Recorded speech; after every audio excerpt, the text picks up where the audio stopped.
me clearly. America is not a racist country. Ladies and gentlemen, I would like to thank one of my subscribers, J. Hurdell Hall, for this story. Thank you. And, this is something that I have spoken about over the years of how we pay more in this society based on race. And of course, you're always going to have the usual people denying that it's like that, but even they know it's true. So, a black professor has long said what the IRS now admits, they admit that the entire tax system is biased and the system is running based on race. Now, this is Professor Dorothy Brown that you see here in the picture.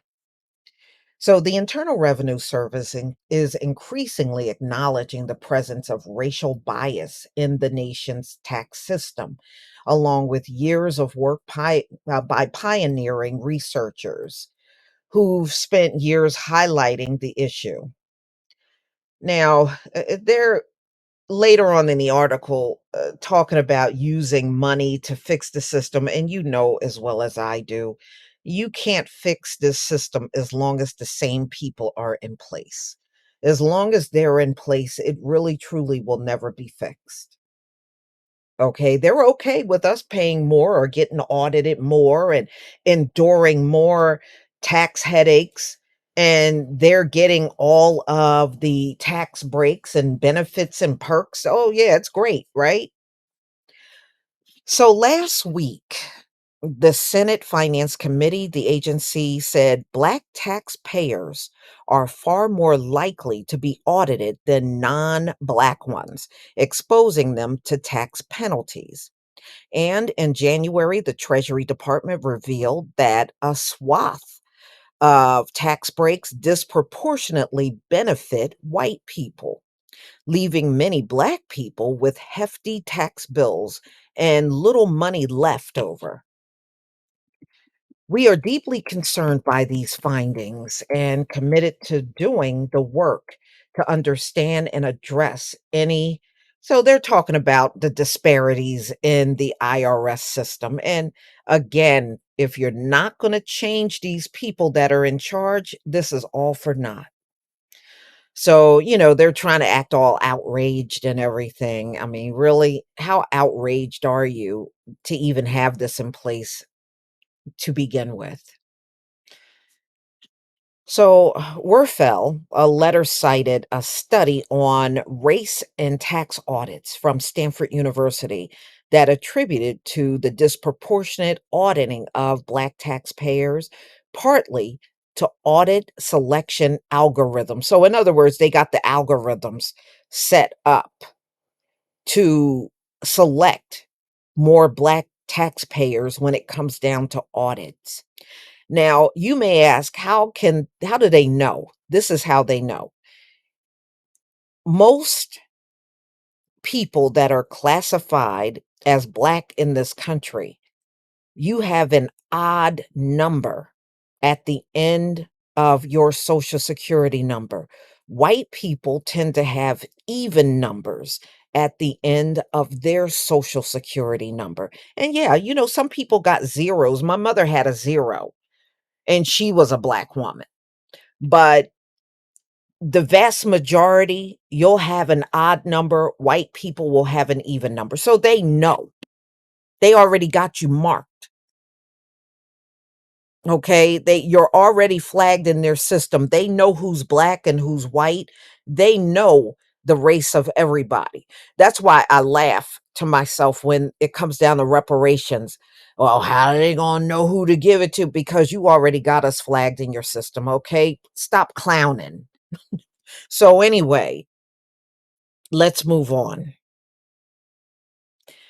But as the Stanford scholars noted in a nod to seminal research that help inspire their work, Dorothy Brown, a Black tax law attorney, and she's a professor at Emory University, has been debunking the myth of a race neutral tax system for years.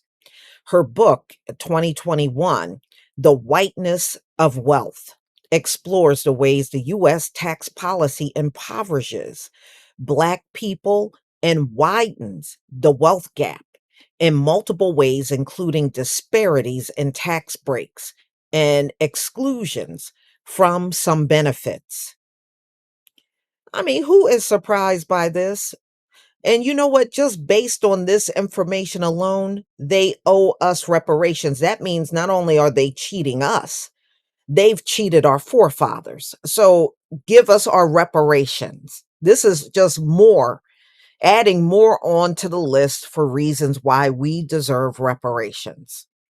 Always want to cheat somebody and then turn around talking about what you don't deserve. No, it's what you don't deserve. Give us our reparations. So, mm-mm-mm. It's very gratifying, Brown said in an interview. One of the things I wanted to do with the whiteness of wealth was inspire other people to take my work a step further, which is what the author of the Stanford study did. The co authors of the study have been steadfast in giving me credit for motivating their work. I am so respect. I'm sorry. Am I so respect them for that? All right. So NBC News spoke with Brown about the conclusions of her research and policies to address it.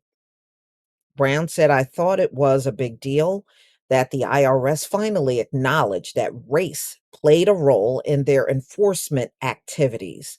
They came out and validated the results of the Stanford study that showed that if you were Black and filed for the earned income tax credit, you were 3 to 5 times more likely to be audited. That is so ridiculous.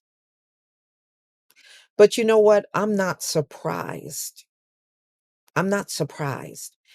One year when we filed for income tax, and I think it was like around the first year we added our son, they wanted us to prove we had a son.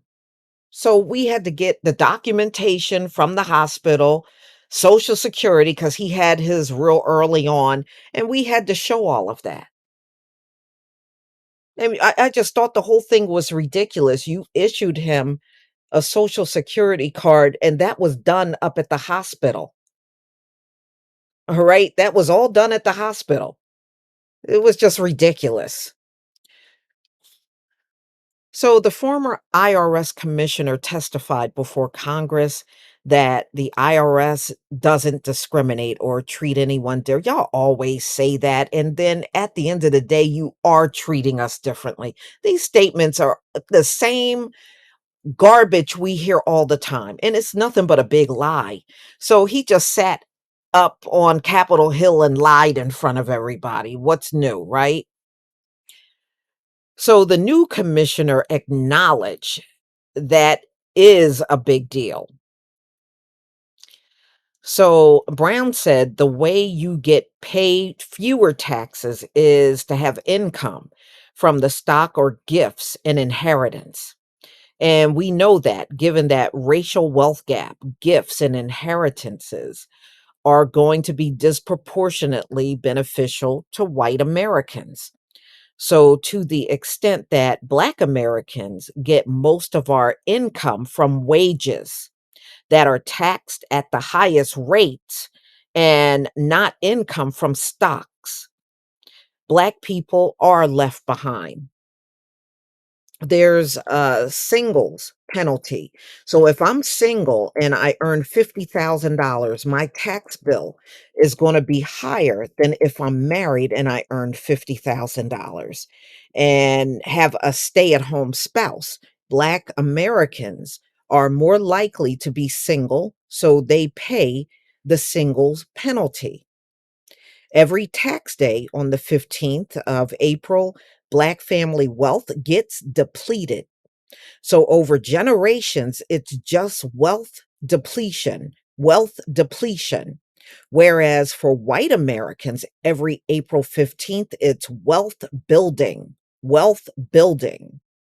The tax system right now is a builder of wealth of some people and a depleter of wealth for others. That is so, so true.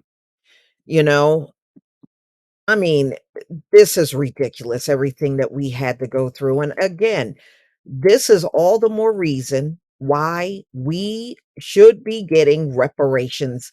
And, when everybody is putting together their findings, because July 1st seems to be a big date around the country for all of these task forces to send in their findings to the governor, add on here the IRS